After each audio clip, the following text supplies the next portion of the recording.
Good morning student, good morning to all of you. आज हम polity के कुछ महत्वपूर्ण टॉपिक, भारत का संविधान, भारत के संवैधानिक विकास का इतिहास, आइए पढ़ते और देखते हैं।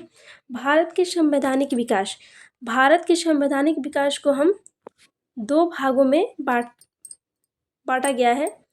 पहला है 1857 की क्रांति के पहले जितने भी आएंगे वो चार्टर होंगे, और 1858 के बाद के जितने भी शासन आएंगे वो अधिनियम होंगे। फर्स्ट और इम्पोर्टेंस पॉइंट, ठीक है। ये मैंने पहले लेक्चर में भी बताया था और फिर से मैं बता रही हूँ कि 1773 का रेगुलेटिंग एक्ट, जो कि बंगाल को अड्डा बनाया गया था, और गवर्नर को गवर्नर जनरल का नाम दिया गया था। मद्रास और मुंबई के गवर्नर को भी बंगाल के governor general Lord Warren Hastings के अधीन कर दिया गया था। मैंने पहले बताया था।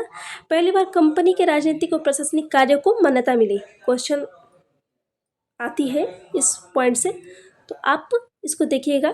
भारत में केंद्रीय प्रशासन की नींव पड़ी और पहली बार कलकत्ता में एक उच्चतम न्यायालय सुप्रीम कोर्ट की स्थापना 1774 ईस्वी की गई, जिसमें एक मुख्य न्यायाधीश एलएनजे एम्पे तथा 3 अन्य चैम्बर्स लेमेस्टर और हाइट न्यायाधीश थे। अंग्रेज अधिकारियों के निजी व्यापार तो उपहार एवं रिश्वत पर लेने पर प्रतिबंध लगा दिया गया। मैंने पहले भी पहला लेक्चर में बताया था, और ये दूसरा लेक्चर है, फिर से हम देखते हैं। आइए कुछ आगे पढ़ते हैं। इसके एक्ट ऑफ सेटलमेंट 1781, इसको जुडिकेटर एक्ट के नाम से भी जाना जाता है, ठीक है। क्वेश्चन आता है, आप देखिए ध्यान से। और इस एक्ट के द्वारा कलकत्ता सरकार को बंगाल, बिहार व उड़ीसा के लिए भी विधि बनाने का अधिकार प्राप्त हो गया। इस एक्ट के द्वारा राजस्व मंडलों की स्थापना की गई, ठीक है। और पेस्ट इंडिया एक्ट 1784, इसमें क्या होता है कि कंट्रोलर और डायरेक्टर, ठीक है, कंट्रोलर और डायरेक्टर दोहरी शासन, द्वैत शासन, इसका उद्देश्य कंपनी द्वारा अधिकृत भारतीय राज्य क्षेत्र को ब्रिटिश क्राउन के अधीन लाना था। गवर्नर जनरल के परिषद के सदस्यों की संख्या 4 से घटाकर 3 कर दी गई, ठीक है। साथ ही प्रांतीय परिषदों के सदस्यों की भी संख्या 4 से घटाकर 3 कर दी गई। इस एक्ट द्वारा दोहरे शासन का प्रारंभ हुआ। कंपनी के राजनीतिक मामले बोर्ड ऑफ कंट्रोल के माध्यम से सम्राट के नियंत्रण में आ गया, जबकि व्यापारिक मामले पर बोर्ड ऑफ डायरेक्टर का नियंत्रण रहा, ठीक है।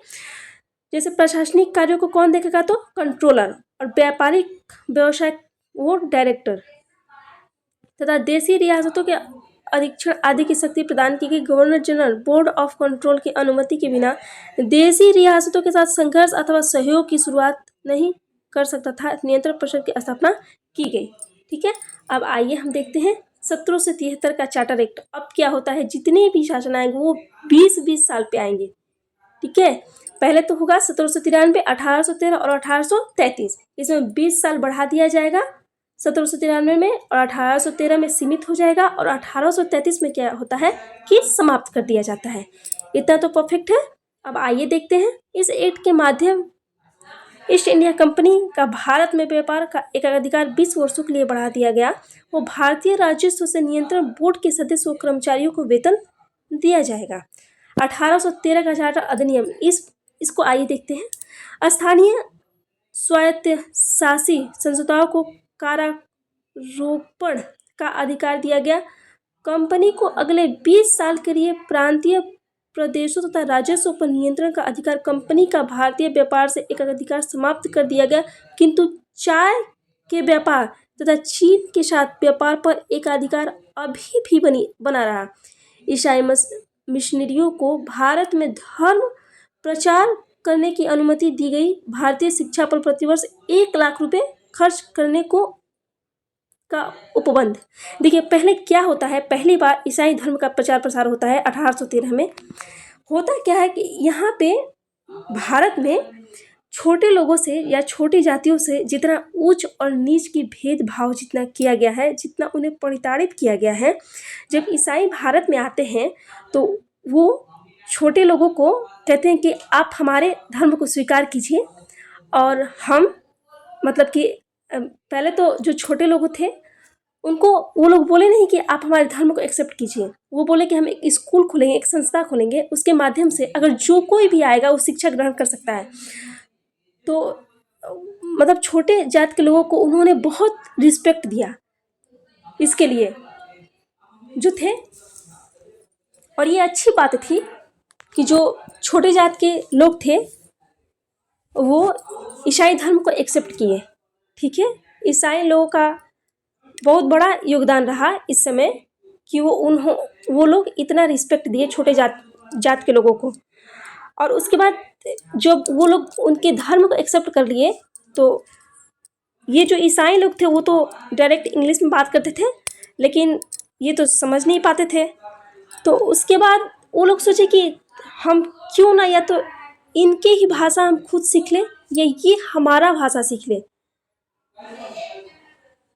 ऐसा उन्होंने सोचा।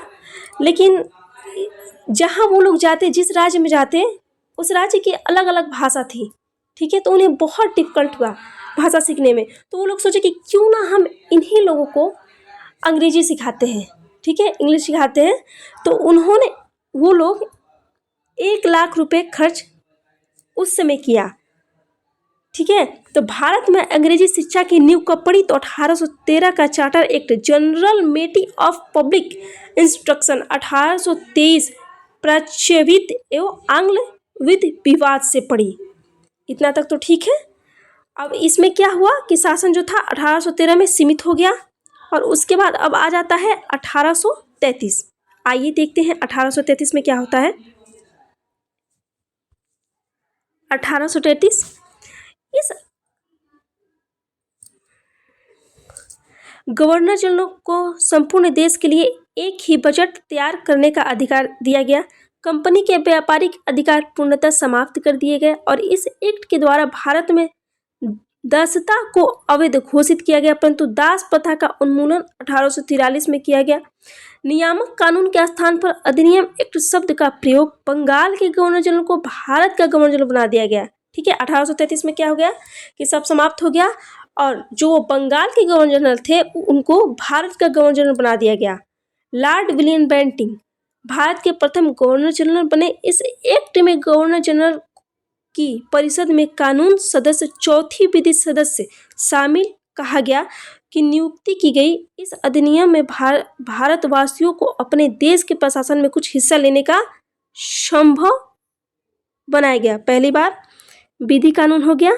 ठीक है, और यहाँ पर देखिए दासता और दास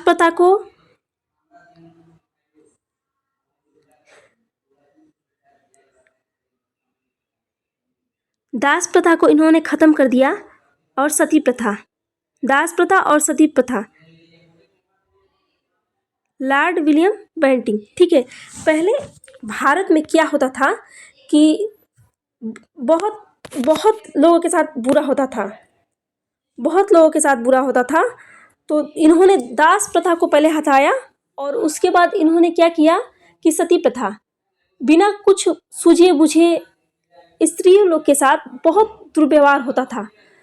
ये कहाँ का सही है कि अगर जिसके पति डेट कर जा रहे हैं या जिसके पति नहीं रह रहे हैं उनके साथ उन्हें जलाया जाता था स्त्री लोग को। तो ये जो थे लॉर्ड विलियम बेंटिंग भारत के प्रथम गवर्नर जनरल जब ये बने, इनको बहुत इससे सामना करना पड़ा लोगों से, क्योंकि लोगों को लगता था कि ये उनके धर्म को, चाहे ये उनके चीज को भ्रष्ट कर रहे हैं, मतलब ऐसा सही है लोगों को कहना था। लेकिन इन्होंने सती प्रथा और दास प्रथा को उस समय समाप्त किया और इन्हें बहुत संघर्ष के साथ उस समय गुजरना पड़ा। तो चौथी विधि इस एक्ट में गवर्नर जनरल की परिषद का कानून सदस्य चौथी विधि सदस्य शामिल कहा गया।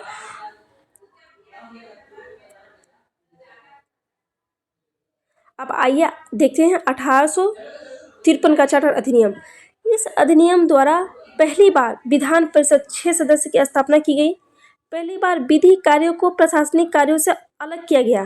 ठीक है, विधि कार्यों को प्रशासनिक कार्यों से अलग किया गया। विधि कोई और बनाएगा, कानून कोई और बनाएगा और कानून को फॉलो कोई और करेगा। पहली बार यहाँ पर होता है। विधि तो 1833 में भी था, ठीक है, वहाँ पर भी किया गया है ऐसा, लेकिन इसमें भी है कि पहली बार विधि कार्यों को प्रशासनिक कार्यों से अलग किया गया। सेवकों के चयन एवं भर्ती हेतु प्रतियोगी परीक्षा का शुभारंभ इसके लिए 1854 में मैकाले समिति की नियुक्ति की गई। ठीक है, किसकी नियुक्ति की गई? तो मैकाले समिति की। सिविल सेवा में भारतीयों को भी अवसर देने का प्रावधान हुआ। ठीक है ना। और देखिए, आइए देखते हैं 1858 का भारत शासन अधिनियम। ठीक है, अब 1800 जितने भी आएंगे वो अधिनियम, क्योंकि